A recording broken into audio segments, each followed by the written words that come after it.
Okay, let me tell you a story about my experience with healthcare in India. Not long after coming to India, I was cutting some vegetables and I cut my thumb pretty badly and it was bleeding a lot. So I was trying everything I could to try to stop the bleeding, and finally I turned to Tim and I said, I think I need to go get some stitches. So I wrapped up my finger in a bandage and I got on my cycle and I rode over to the hospital nearby my house. I get there and they bring me back to their little tiny emergency room and I've got this like bandage covered in blood. I'm like, hey, I think I need some stitches. So then I had some nurses and some doctors coming in and they were trying to get the bleeding to stop, but it was a pretty deep cut.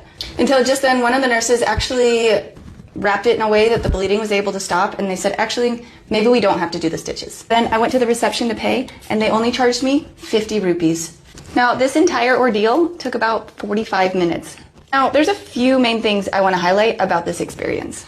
The first was that I had a hospital in my neighborhood that was close enough for me to ride a cycle to. I got to this emergency room and there was no wait. India has just such easy, accessible healthcare compared to my experience in the US. And next was that I was there for about 45 minutes and at the end they only charged me 50 rupees. In America, if you step foot into an emergency room, you'll be charged a minimum of $2,000 just right off the bat. Just another reason why I love Indian healthcare so much.